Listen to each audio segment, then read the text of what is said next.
كإني للنور مدت يداي نزعت أسرار قلبي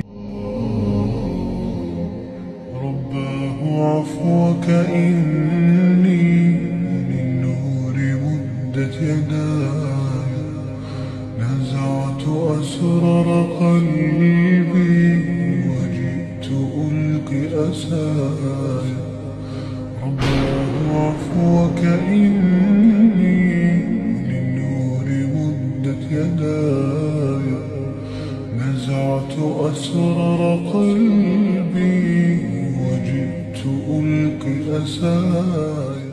جب میں اس سوال کی تلاش میں سرگرداں تھا اور وہ جواب جو ہے اللہ کا ذکر سب سے بڑا کیسے ہے، اس کا جواب مجھے اس سوال میں ملا کہ تسبیح اور ذکر میں کیا فرق ہے. دیکھیے کوئی فرق نہیں اور بہت بڑا فرق ہے، اور یہ ساری بات پرسپیکٹیو کی ہوتی ہے. اگر کوئی شخص کہتا ہے کہ تسبیح اور اللہ کے ذکر میں کوئی فرق نہیں ہے تو وہ بالکل ٹھیک کہتا ہے، حق بات کہتا ہے، ہرگز کوئی فرق نہیں ہے. اور میں خود بھی بیان کر چکا کہ ہر عبادت اللہ کا ہی ذکر ہے، حتیٰ کہ اس وقت جو بات کر رہے ہیں انشاءاللہ تعالیٰ یہ بھی اللہ کا ذکر ہی ہو رہا ہے، تو یہ بھی ایک طرح کی عبادت ہے. لیکن اگر کوئی کہتا ہے کہ بہت بڑا فرق ہے تو وہ بھی ٹھیک کہتا ہے. حقیقتاً بہت بڑا فرق ہے. جب معاملات ایسے ہو جائیں، جب معاملہ ایسی جگہ پہ پہنچ جائے تو اس کا مطلب یہ ہوتا ہے کہ فرق لطیف ہے، باریک ہے، یعنی کہ ڈیٹیلز میں رکھا ہوا ہے، تفصیلات کے اندر رکھا ہوا ہے. تو اب جیسے نماز، قرآن، روزے، حج، زکوٰۃ یہ سب کچھ اللہ کا ذکر ہی ہے، تو بات یہ آتی کہ ذہنی پختگی اور علم کی دستیابی، یہ فیصلہ کرتے ہیں دونوں عوامل کہ آپ کے لیے کون سی عبادت کس درجہ میں رکھی ہوئی ہے. اس بات کی میں تھوڑی سی وضاحت کرتا چلوں کہ دیکھیے یہ جن بھی عبادات کا ابھی ہم ذکر کر رہے ہیں یہ گنتی میں ہیں، شمار میں ہوتی ہیں، ان کو گنا جاتا ہے. نماز کی رکعتیں ہوتی ہیں، اسی طریقے سے روزوں کے دن ہوتے ہیں، قرآن کے پارے ہوتے ہیں، رکوع ہوتے ہیں، منزلیں ہوتی ہیں، حج کے ایام ہوتے ہیں، اور زکوٰۃ کی رقم ہوتی ہے.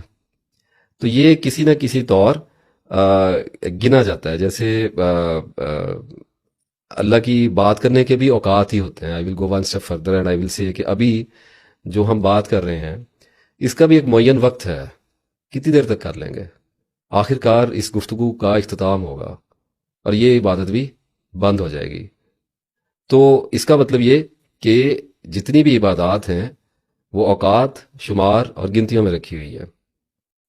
جب ہم اس رزلٹ تک پہنچتے ہیں تو ہمارے سامنے ایک بڑا عجیب سا معاملہ کھلتا ہے کہ جو اللہ کا ذکر ہے اس میں گنتی نہیں ہے، اس میں شمار نہیں کیا جاتا، اس میں ان گنت ہے، بے حد و حساب ہے. کیونکہ اللہ تعالیٰ کی عادت مبارکہ اور جو فطرت مبارک ہے وہ یہ ہے کہ اللہ گن کے بھی دیتا ہے اور اللہ بغیر گنے بھی دیتا ہے.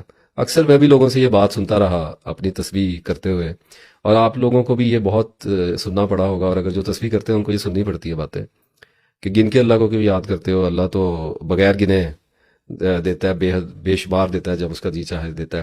تو دیکھیے میں ایک بات آپ سے عرض کر دوں کہ اللہ تعالیٰ گن کے بھی دیتا ہے اور بغیر گنے بھی دیتا ہے. زندگی گنی ہوئی ہے، اولاد گنی ہوئی ہے، رزق گنا ہوا ہے، بہت سی چیزیں ہیں جو گنی ہوئی ہوتی ہیں. اسی طریقے سے اللہ تعالیٰ پھر بغیر گنے بھی دیتا ہے. اس کے دینے کے انداز ہیں، اسے پتہ ہے کہ اس نے گن کے کب دینا ہے، بغیر گنے ہوئے کیسے دینا ہے. اب اگر اولاد بغیر گنے دینا شروع کر دے تو سنبھالے گا کون؟ اسی طرح سے اگر روزی بغیر گنے دینا شروع کر دے تو ہر آدمی کہے گا کہ مجھے بھی دے دو، مجھے بھی دے دو، تو وہ تو معاملہ کنفیوژن میں چلا جاتا ہے. تو جہاں اللہ چونکہ سب کچھ جانتا ہے بے شک، تو اللہ کو پتہ ہے کہ کہاں اپنے بندوں کو گن کر دینا ہے، یعنی کوٹا دینا ہے، اور کہاں ان کو بغیر گنے